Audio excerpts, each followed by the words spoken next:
lamentable. Después de que Fox dice que él se lleva de calle a todos los presidentes de México en esta entrevista de Fernando del Collado, el Cabildo de Oaxaca lo declara persona non grata. Se llama Oaxaca de Juárez, por Dios, pues don Benito es oaxaqueño. En Oaxaca, bueno, de hecho en Juárez hay más cosas que se llaman Benito Juárez que en Oaxaca, Oaxaca, ¿eh? Un día estando yo por ahí en una reunión con el gobernador Ulises Ruiz, que todo el mundo le pone los cuernos a Ulises Ruiz, pero bueno, yo ni modo de no darle trato de gobernador, ¿verdad? Empezamos a platicar de qué veía en Juárez. Pues en Juárez está el Auditorio Benito Juárez, está el Estadio Benito Juárez, está el Monumento Benito Juárez, está la Avenida Juárez, que es la más importante, están como 7 monumentos a Juárez, todo Juárez, ¿no? Entonces, el Auditorio Benito Juárez, el Estadio Benito Juárez, todo se llama Benito Juárez, porque finalmente la historia le dio a Benito Juárez desde el siglo XIX, desde hace 130 años, un lugar. Y quien lo nombró Benemérito de las Américas no fueron los mexicanos, fue el Congreso de Colombia y el Congreso de República Dominicana. Ellos fueron los que lo nombraron Benemérito de las Américas. No fuimos nosotros bardeando a un expresidente muerto o vivo, no. Entonces, Benito Mussolini, ya después hizo lo que le dio su gana, pero su papá, que era un socialista, le puso como nombre Benito, no Benedicto, sino Benito, en español. Benito por Benito Juárez. No se llama Benedicto Mussolini, no se llamaba Benedicto Mussolini, se llamaba Benito Juárez, por don Benito Juárez, por el ejemplo que dejó Juárez al mundo. Yo recuerdo a un profesor, el profesor Víctor Orozco, de la universidad, doctor en leyes, pero también un gran historiador, que en alguna ocasión, hablando de Benito Juárez, dijo que Benito Juárez era el Ho Chi Minh del siglo XIX. Ah, Ho Chi Minh es el Benito Juárez del siglo XX. Ho Chi Minh en Vietnam venció al gigante del siglo XX, pero en el siglo XIX, y el primero en tiempo es el primero en derecho, en el siglo XIX, Benito Juárez venció al gigante del siglo XIX, que era el ejército francés de Napoleón III. Bien, el Cabildo de Oaxaca declara persona non grata a Vicente Fox por esta declaración peregrina, como todas las que hace, como muchas de las que hace Vicente Fox, porque vamos a entrar ahorita a las cosas que a mí me parecen interesantes de Vicente, que es legalizar la marihuana. A mí me parece muy interesante que Vicente quiera legalizar la marihuana, ahorita lo vamos a comentar, porque ayer empezó el simposio. Bien, entonces, analizando lo que dice Fox de la actuación de Benito Juárez, dice que tiene un pedestal, pero que no es el gran presidente que se dice, que con el acuerdo MacLean-Ocampo prácticamente vendió territorio nacional, que casi fue traidor a la patria, casi fue traidor, casi se embarazó X, casi se murió Z, casi, pues en el casi está el detalle, ¿verdad? En fin, lo que habría que decir aquí es que don Benito Juárez tiene un lugar en la historia desde hace más de 100 años, y una batalla contra la historia es perdida de antemano. Todas las batallas contra la historia están perdidas. Y Vicente Fox, que creíamos que tenía un lugar en la historia porque sacó al PRI de los Pinos, yo no sé si conserve todavía ese lugar en la historia a la vuelta de 10, 15, 20, 30, 40, 50 años, porque lo recuerdo pidiendo votar por el PRI y por Peña Nieto 6 años después, y porque actualmente se están quejando los panistas de que el sistema político mexicano se restituyó. ¿Qué significa? ¿Que en los 12 años que estuvieron ahí no pudieron transformar al país y al sistema político? No, eso significa el fracaso. Significa el fracaso de los panistas en el gobierno federal, que no lograron acabar con el presidencialismo priista. Así de sencillo. Y Fox es responsable en gran medida de ello. Bien, eso es lo anecdótico y lo peregrino de Fox, que tiene declaraciones. Bueno, la cultura de Fox está en José Luis Borges. Ahí está. Y luego, leyendo sus opiniones sobre Juárez, uno no deja más que pensar en un libro que se llama Las grandes traiciones de Juárez,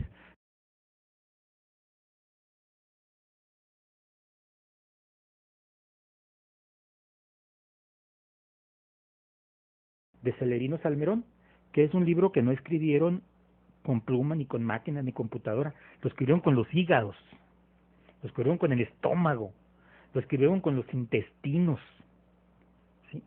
Con los hígados y la bilis. Está, Celerino Salmerón, eh, en su misma introducción, declara todas sus fallas como historiador y declara su motivación, que es el odio a Benito Juárez. Y es el odio que le tiene la derecha a Benito Juárez y la iglesia, y digo la iglesia más menos progresista, porque la hay progresista, la iglesia desde el siglo XIX. Todavía escuchaba yo ayer antes de reclamar a un cuate que Benito Juárez le robó los cálices y le robó los bienes a la iglesia. No, es la enajenación de bienes eclesiásticos, es la aplicación de las leyes liberales, y es una corriente mundial que se llamó en el siglo XIX el siglo de de los estados-nación. O sea, se empezaron a formar los estados-nación. En el siglo XIX se forma México, se forman Estados Unidos, se forman muchos países, tal y como los que nos vamos a ver, como estados-nación. Y parte de esa modernidad era la separación iglesia-estado. Y bueno, Benito Juárez fue un modernista, definitivamente.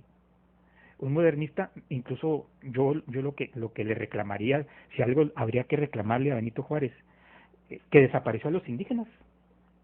Él era indígena, pero los desapareció. ¿Cómo? Pues declaró que todos éramos iguales. Y al declarar que todos éramos iguales, se fregó a los indígenas. Porque no estamos tan iguales. Siguen siendo los más pobres de México. O sea, las etnias, que son el 10% de esta población, 1 cada 10 mexicanos, está en una gran desventaja en todos sentidos, por su idioma, por sus raíces culturales, por el racismo, por una serie de condiciones sociales que don Benito, al declarar que no existían ya los indígenas y que todos éramos iguales, porque él se acultura, se hace mexicano, y entonces, por decreto, todos los indígenas son mexicanos. Pues eso es lo que habría a la mejor que reclamarle. Y si no a él, a las generaciones que le siguieron, que no supimos, que no hemos sabido eh, integrar a las etnias, ya no digamos sacarlas de su cultura, integrarlas al progreso nacional, o sea, que puedan vivir en 2 idiomas, porque que conserven el propio, por supuesto, su identidad propia, pero que tengan el acceso a, si quieren, a la cultura occidental, que la heredamos de los españoles, o a la cultura del mestizaje, que es la cultura que heredamos de los españoles con la que encontramos en los antiguos pueblos de México. Eso sería la mixtura perfecta. Pero bueno, lo otro interesante de Fox es su simposium, en el que dice Vicente Fox, lo sintetiza de una manera muy buena en una sola frase. Dice: México no puede seguir sumido en esta carnicería. Y se refiere a que hay que legalizar la marihuana para, como dice él, eh, dice Fox con gran claridad, tenemos que arrebatarle la droga al crimen organizado para comercializarla legalmente. Ha dicho en diversas ocasiones Vicente Fox, quien ha resaltado que se trata de un enorme negocio que solamente en Estados Unidos representa hasta 200,000 millones de dólares. Entonces dice, hay que rescatarlo del crimen organizado para comercializarlo legalmente. Y suena muy bien, a mí me parece perfecto. Y ayer inició el simposium de Vicente Fox, y Vicente Fox fue el que dijo Vicente Fox en esta encuentro que está analizando la despenalización de el cultivo y tráfico de marihuana en México, cultivo y venta pues de marihuana en México. Dice: me duele en el alma ver cada muerte. Y comenta cómo el negocio es de los Estados Unidos y cómo nosotros ponemos los muertos. Y seguimos poniendo los muertos. En 7 meses de gobierno de Enrique Peña Nieto, llevamos 7,000 muertos. Lo que significa que la violencia, que los muertos se desplazaron. Nosotros los vivíamos aquí diariamente. ahora lo están viviendo en otros puntos del país, pero la cantidad es casi la misma. Por cierto, al periódico El Fígaro declaró hoy Enrique Peña Nieto diciendo que está bajando la violencia en forma gradual. No muy gradual, bastante despacio está bajando, mucho, muy despacio. Pero bueno, este simposium que se inició en el rancho de Fox, en el centro Fox, continuó hoy y termina mañana, y ya veremos el próximo lunes conclusiones, ¿no? A ver qué concluyeron. Creo que es importante darle seguimiento a este asunto de